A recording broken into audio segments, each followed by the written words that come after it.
अगर कहीं कोई दो चार व्यक्ति बैठ कर के समाज के हित की कोई बात कर रहे हों, राष्ट्र हित की कोई बात कर रहे हों, तो मेरे विचारों से वो भी सत्संग है। एक व्यक्ति ऊंचे आसन पर बैठ के प्रवचन करे, आप उनका श्रवण करो, क्या ये सत्संग है? बोलिए नहीं, ये सत्संग नहीं हो सकता।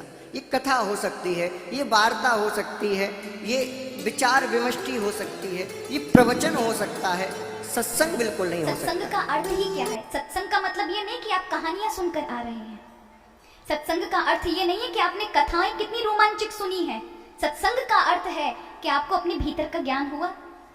सत्संग आपको बताता है कि आप जैसे अपने आप को असंतुष्ट, दरिद्र समझ रहे हैं, अपने को तुच्छ समझ रहे हैं, अपने को एक हीन भावना वाला, बहुत गरीब समझ रहे हैं, आप नहीं जानते कि आपके अंदर वो क्या निधि है जिससे तुम महान हो।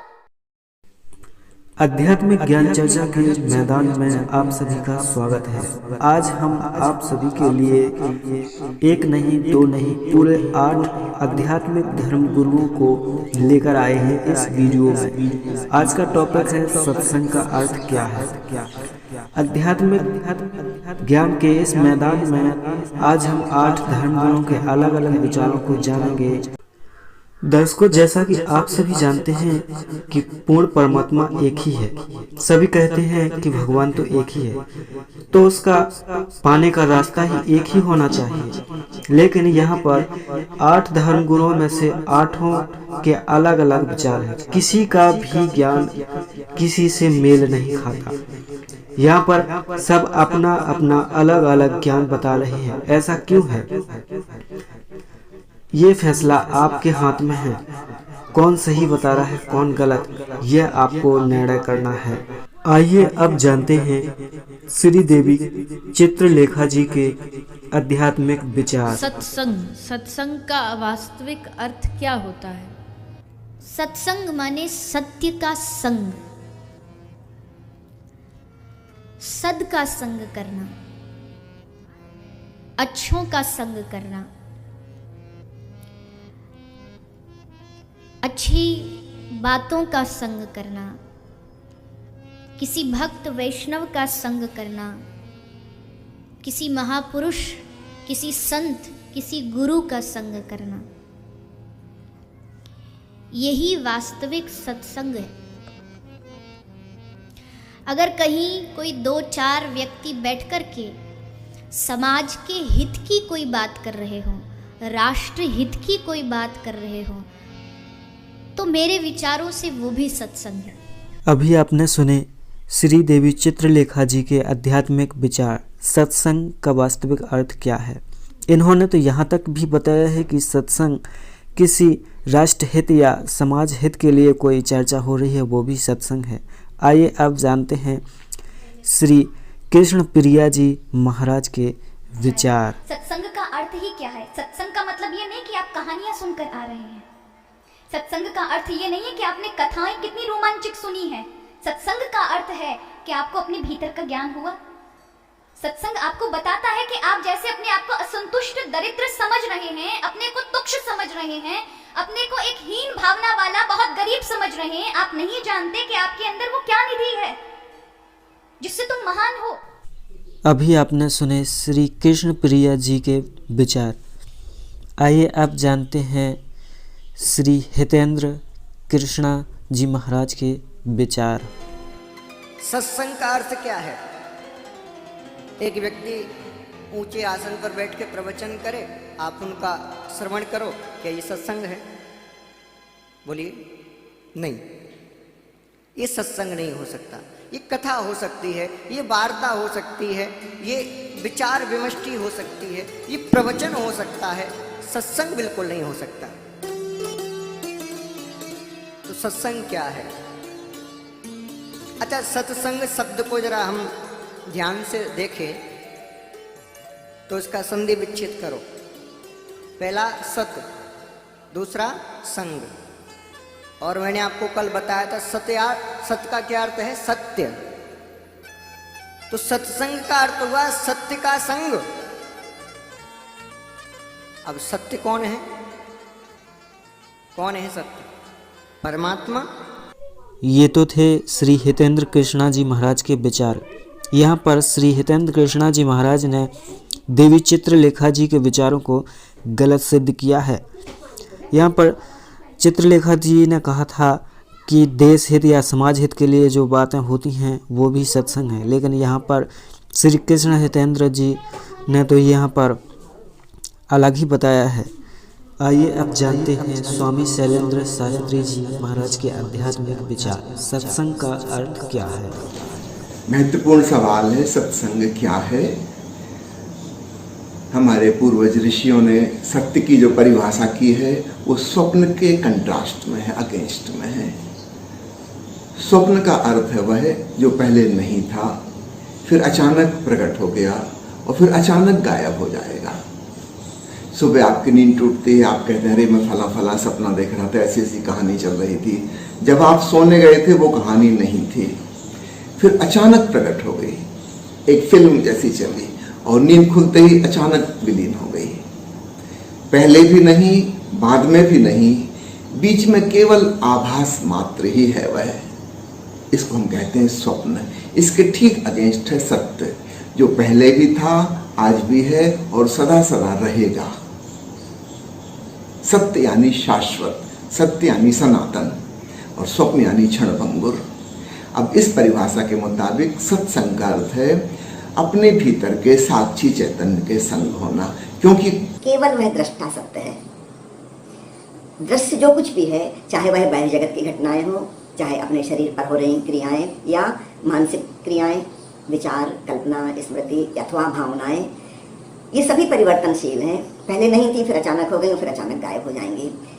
एक व्यक्ति से आपका प्रेम हो गया, पहले नहीं था, फिर अचानक हो गया और यूं ही अचानक एक दिन प्रेम की भावना समाप्त हो जाएगी। ये शरीर एक दिन नहीं था, फिर जन्म हो गया और फिर एक दिन नहीं हो जाएगा। शरीर भी सत्य नहीं है, मन के विचार भी सत्य नहीं है, भावनाएं भी सत्य नहीं है और बाहर जगत में घट रही घटनाएं भी सत्य नहीं है। संक्षेप में कहें तो दृश्य रूप जो भी है वह सत्य नहीं है, वह परिवर्तनशील क्षणभंगुर है, वह स्वप्नवत है। इसलिए जगत को मायावी स्वप्नवत कहा जाता है। तो फिर सत्य क्या है? सत्य है हमारी साक्षी आत्मा, वह सदैव है। कभी पास्ट टेंस में वह नहीं थी, सदा सदा थी, है, रहेगी, ऐसा कह सकते हैं। तो संग का अर्थ हुआ अपने भीतर के सत्य के संग होना, ये उसका मूल अर्थ है। लेकिन ये भी हमें कौन बताएगा? हम तो अंतर यात्रा भी तब करेंगे जब हमें बाहर से कोई बताए। तो सत्संग का एक दूसरा अर्थ, तो प्राइमरी अर्थ हुआ अपने भीतर के साक्षी चैतन्य में रमण, वो सत्य का संग हुआ। दूसरा अर्थ, गौण अर्थ, सेकेंडरी अर्थ, किसी गुरु के सानिध्य में जिसने इस परम सत्य को जाना है, अगर हम उसके संग समय बिताएंगे, उसको सुनेंगे, समझेंगे, निरीक्षण करेंगे, तब हमें इशारा मिलेगा अपने भीतर जाने के लिए। इसलिए गुरु के संग के साथ को भी हम सत्संग कहते हैं। और सच पूछो तो हमारे लिए गुरु का सानिध्य, उसकी शिक्षा, उसके उपदेश ज़्यादा महत्वपूर्ण हो जाते हैं। करीब करीब ऐसा समझना कि गुरु एक द्वार का काम कर रहा है और भीतर मंदिर है। तो अंतर यात्रा करके हम अपने अंतस में प्रवेश कर जाएंगे, आत्मरमण में पहुंच जाएंगे, लेकिन वहां तक ले जाने वाला गुरु, वह मार्ग बताने वाला गुरु हमारे लिए मंदिर से भी ज़्यादा महत्वपूर्ण द्वार हो जाता है, क्योंकि द्वार के बिना तो मंदिर में प्रवेश नहीं हो सकता। और इसलिए सत्संग का दूसरा अर्थ हो गया गुरु शिष्य का सानिध्य। तो गुरु इशारा करता है ध्यान में डूबने की ओर, अंतर यात्रा की ओर, शिष्य उसको ग्रहण करता है और अपने भीतर परम सत्य में पहुंच जाता है। तो सत्संग के दो अर्थ हो गए। मौलिक अर्थ अपने साक्षी चैतन्य में रमण, दूसरा अर्थ इस तरफ इशारा करने वाला कोई मिल जाए, उसका संग साथ, उसका सानिध्य। तो साधु संगत, गुरु के सानिध्य में बैठना, श्रवण। अभी आपने सुने शैलेंद्र शास्त्री जी के आध्यात्मिक विचार। इन्होंने तो अजब गजब विचार दिए हैं। सत्संग के दो अर्थ बताए हैं, आत्मा, सोना, जागना, प्यार होना। ये सभी सत्संग से क्या लेना देना बाबा जी का। तो आइए जानते हैं अब साध्वी पूजा शास्त्री जी के विचार। यहाँ पर हरि कीर्तन होता है, हरि चर्चाएं होती है, परमात्मा से मिलने का मार्ग बताया जाता है। ये सब सत्संग ही है। जहाँ परमात्मा से मिलने का मार्ग बताया जा रहा हो, हरि चर्चाएं चल रही हो, भगवान का गुणानुवाद किया जा रहा हो, ये सब सत्संग ही है। सत्संग का अर्थ है सत्य से सत्य, संग से साथ, सत्य का साथ करना। और इस सत्य ही वो परम पिता परमेश्वर है। यदि हम सत्य को अपनाते रहेंगे, सत्य को नहीं छोड़ेंगे, तो एक ना एक दिन उस परमात्मा की प्राप्ति अवश्य होगी। और सत्संग क्या है? सत्संग वो है रूहानी पाठशाला है, जिस पाठशाला में परमात्मा का प्रेम तथा उससे मिलने का मार्ग दर्शाया जाता है। और सत्संग क्या है? सत्संग वो है खाद्य और पानी है, जिस खाद्य और पानी के द्वारा भक्ति रूपी फसल सदा ही हरी भरी बनी रहती है। तो सत्संग हमें श्रवण करते रहना है, क्योंकि मानव अपने द्वारा जो भी शुभ तथा अशुभ कर्म करता है, वो सारे कर्म मानव को सत्संग श्रवण करने के बाद ही ज्ञात होते हैं। अपने किए हुए कर्मों का भान मानव को सत्संग श्रवण करने के बाद ही होता है। इसलिए सत्संग श्रवण करते रहना है।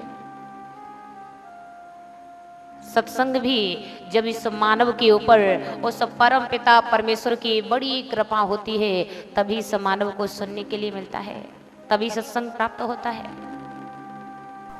ये तो थे पूजा शास्त्री जी के आध्यात्मिक विचार।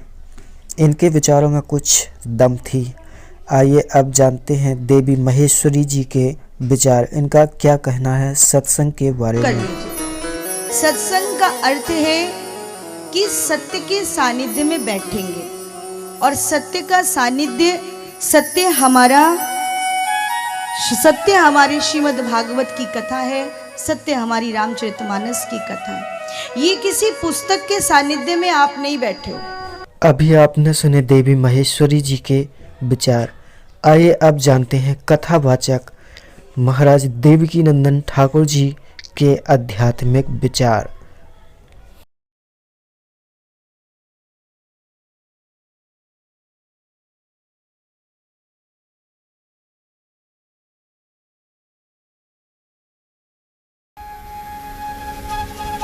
तुम सत्संग की महत्व जानते हो क्या है? अगर आधी घड़ी सत्संग मिल जाए तो क्या होता है, उसका फल जानते हो? बोले महाराज मेरा तो अभी अभी जन्म हुआ है, मैं तो क्या जानूंगा, लेकिन कुछ समय बाद एक गाय के बछड़ा होगा, उस जगह पे आप वहां चले जाना, वो बछड़ा जरूर बताएगा आपको।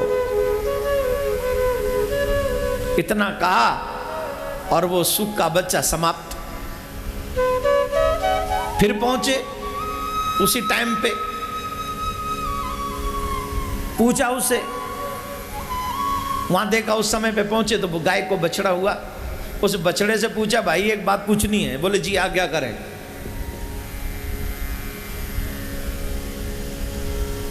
सत्संग का महत्व जानते हो क्या है?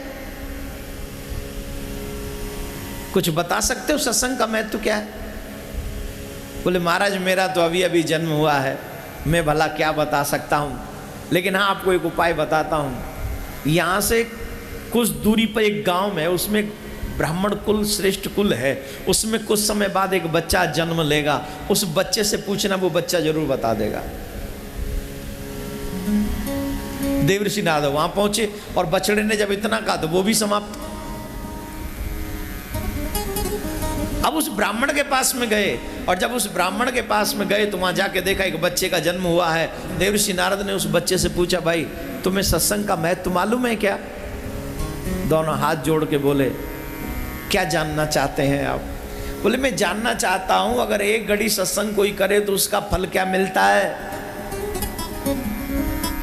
तो उस बच्चे ने कहा महाराज इससे पहले आप बछड़े के पास गए थे?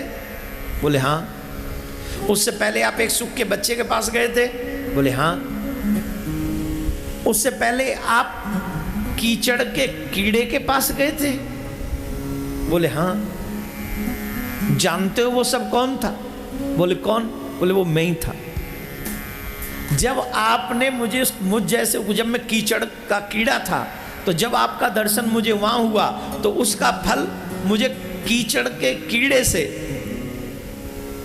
पक्षी बनना पड़ा। फिर वहां आपका संग मिला तो गाय का बछड़ा बनने का सौभाग्य मिला। और वहां भी जब आपका दर्शन हुआ, एक घड़ी का सत्संग ही तो संग ही तो हुआ, सत्संग तो हुआ ही नहीं, संग ही हुआ। उसका ये फल हुआ कि गाय के बछड़े से आज कुल श्रेष्ठ ब्राह्मण कुल में जन्म हुआ। ये आपके ही संग का असर है महाराज। ये तो थे देवकी नंदन ठाकुर जी महाराज के विचार। देवकी नंदन ठाकुर जी महाराज ने तो गाय बछड़े कीड़े ब्राह्मण आदि का अर्थ बताया, ये तो कुछ अलग ही है। आइए अब जानते हैं जगत गुरु तत्वदर्शी संत रामपाल जी महाराज जी के आध्यात्मिक विचार। पुण्यात्मा, सत्संग का क्या अर्थ होता है? सीधी सी बात है, जहां पर सत्य का साथ हो, सत्य का आधार हो, उसको सत्संग कहते हैं। तो ये सत्संग अध्यात्म ज्ञान का प्रचार माध्यम जहां माना जाता है, अध्यात्म मार्ग का जो विचार दिया जाता है उसको सत्संग कहते हैं। और वो सच्चा हो, शास्त्र अनुकूल हो, प्रमाणित हो, उसको सत्संग कहते हैं। अभी तक जितना भी ज्ञान सुना था वो अज्ञान था, जब तक हमें वो तत्व ज्ञान प्राप्त नहीं हुआ। जैसे अन्य भी साथ संत, आचार्य, मंडलेश्वर, गुरुजन सत्संग करते हैं, श्रद्धालु वहां जाते हैं सत्संग सुनने के लिए और वो उनके विचारों को सत्संग मानते हैं, लेकिन वो सत्संग नहीं है, क्योंकि उनको तत्व ज्ञान नहीं है। वो केवल दंत कथा, लोकवेद और शास्त्र विरुद्ध प्रचार करते हैं, वो सत्संग नहीं है।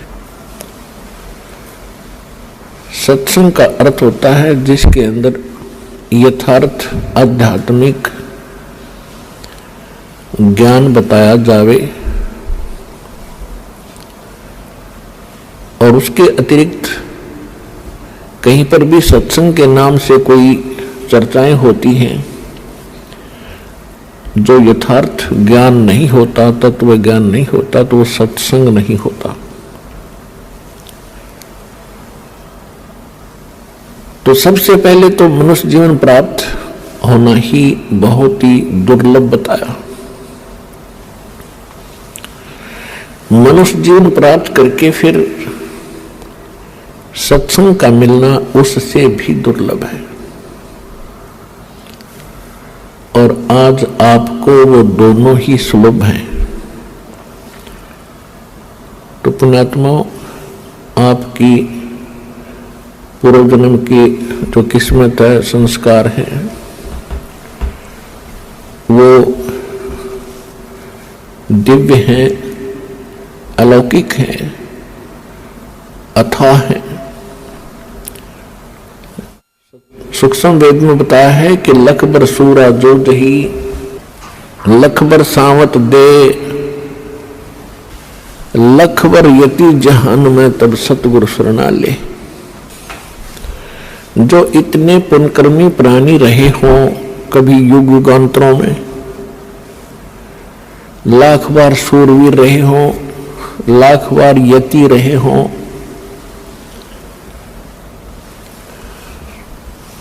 और लाखों बार कभी आप सावत शरीर प्राप्त हुआ हो, ये तीनों जन्म बहुत ही पुण्यकर्मी प्राणी को प्राप्त होते हैं।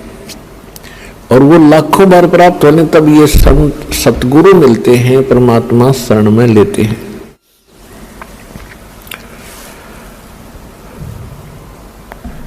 तो सत्संग का एक विशेष महत्व सूक्ष्म वेद के अंदर बताया है। सूक्ष्म वेद क्या है? सूक्ष्म वेद गॉड गिवन स्पिरिचुअल नॉलेज है, परमात्मा का दिया हुआ यथार्थ ज्ञान है, अध्यात्म ज्ञान है।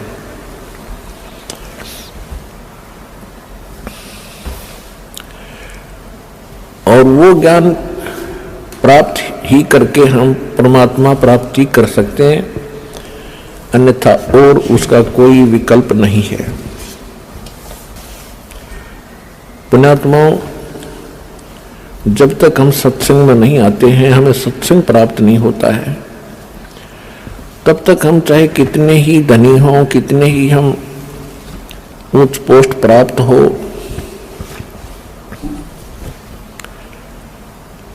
लेकिन वो जीवन व्यर्थ होता है। सूक्ष्म वेद में बताया है कि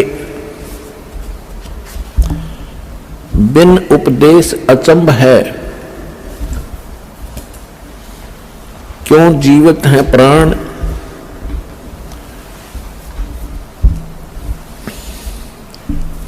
और भक्ति बिना काठोर है, ये नर नाही पाषाण।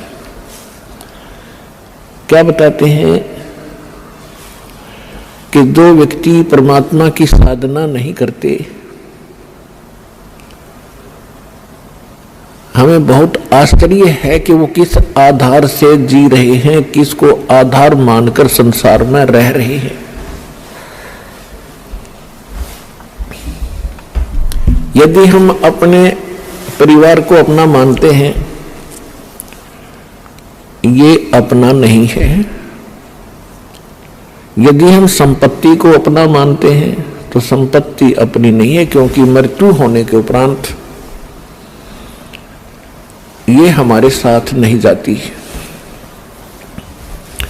उसके विषय में बताया कि काया तेरी है नहीं, ये माया कहां से हो। ये बोले प्राणी, जब तेरा बॉडी तेरा नहीं, ये शरीर तेरा नहीं, तो इस माया को तू अपना मानकर कैसे निश्चिंत हो गया? यही अज्ञानता का मूल कारण है। परमेश्वर कहते हैं, क्या मांगू कुछ थिर ना रहाई, और देखत नैन चला जग जाई। 1 लाख पूत 1.25 लाख नाती,